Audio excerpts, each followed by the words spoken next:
What's up guys, my name is Ace, and today is the day for the open beta of XDefiant, which by the way is free to play. I had a lot of comments in yesterday's video asking how much is this game going to cost. It is free to play, anybody can hop in now and just download it and play it for free, so I definitely recommend at least giving it a shot. But in today's video, what I wanted to do is go over all of the changes they made from the previous closed beta session, for those of you guys that either played in that closed beta or were just keeping up with things from the sidelines. And let's just dive right into this. One of the big changes that I've definitely noticed in my very limited playtime with this open beta so far is the input lag on console controllers is significantly better now. In the previous closed session, that was a massive issue playing on console, although it wasn't there with PC.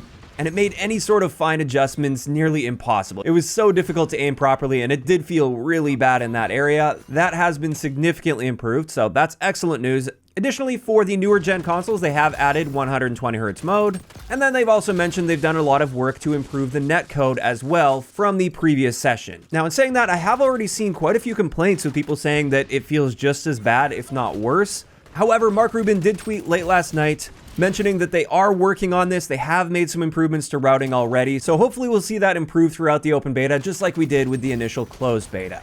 On top of that, he did mention they were looking into movement issues. Apparently, they haven't actually touched any of the movement at all in the game. However, a lot of people are reporting that the movement feels slower or clunkier than the first beta. And Mark Rubin mentioned this isn't how it was working in their tests, and it may be related to the netcode as well. So hopefully we can expect to see that improve as well.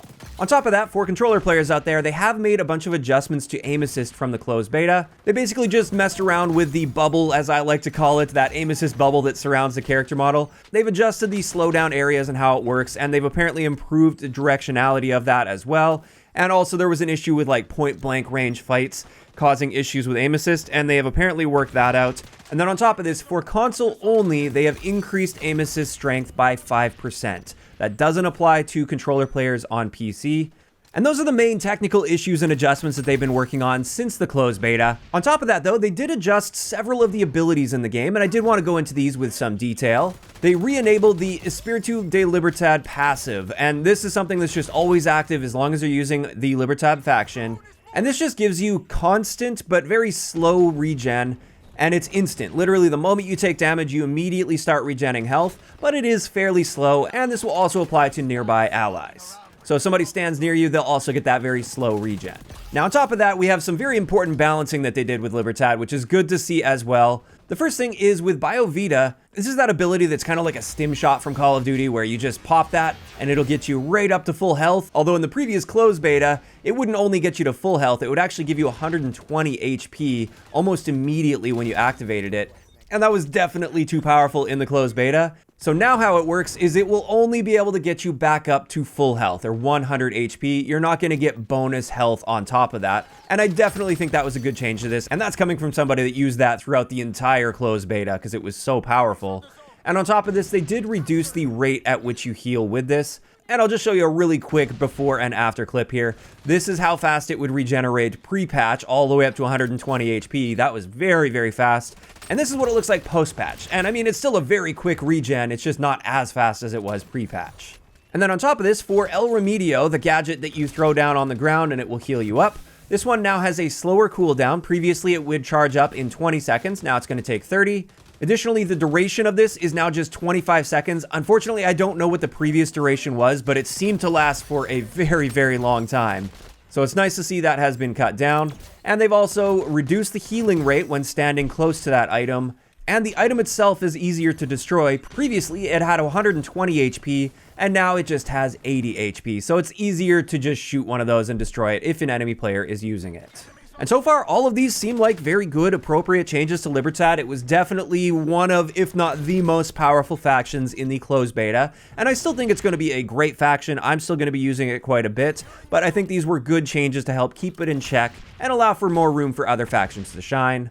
After that, with Echelon, for the Sonar Vision, which is this ability right here, they just mentioned they improved the animation so it feels a bit more powerful. Additionally, Echelon players should now appear on the minimap if an intel suit is used against them, whereas in the closed beta, I don't believe that was happening. And then on top of this, when you use the digital Ghillie suit, in the closed beta, there were black patches that were appearing on weapons even when you were using this, and they weren't meant to, and now they should be properly hidden. Then with Phantoms, the EMP should not be canceling the Blitz shield.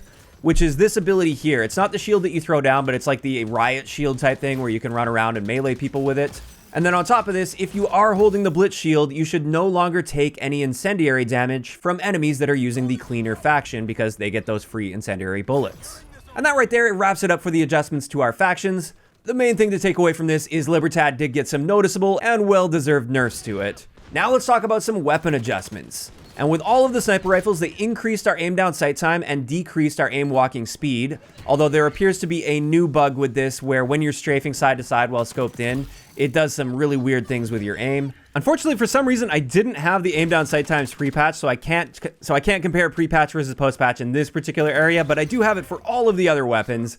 The next set of weapons that were adjusted are the LMGs, and with this, they mentioned in the patch notes they corrected their ADS and sprint out times. So no real indication if it's a buff or a nerf. However, I do have the data on this. When it comes to the RPK, our aim down sight and sprint out time were both 500 milliseconds in the closed beta. Now they are 475 milliseconds, so a little bit faster. Then with the M60, our aim down sight time in the closed beta was 400 milliseconds. Now it's actually noticeably slower at 525 milliseconds. Whereas our sprint out time for that was 450 milliseconds, and now that's also slower at 525 milliseconds. Then with the M249 pre-patch, our aim down sight time was 450 milliseconds. Now it's been improved to 425 milliseconds, whereas our sprint out time was 400 milliseconds, and now it's 425 milliseconds as well. So a bit of a buff to our aim down sight time, but a nerf to our sprint out time there. Then with the M1911 pistol, they mentioned they increased the rate of fire. However, at least going by the detailed stats that they display for us, in the closed beta, it was 352 rounds per minute,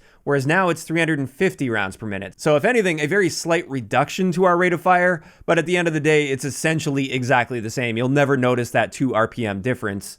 As for the next one, the ACR was one of the most powerful guns in the closed beta, and this one caught a few nerfs. The first one is our rate of fire. This was 650 rounds per minute in the closed beta. Now it's 625 rounds per minute.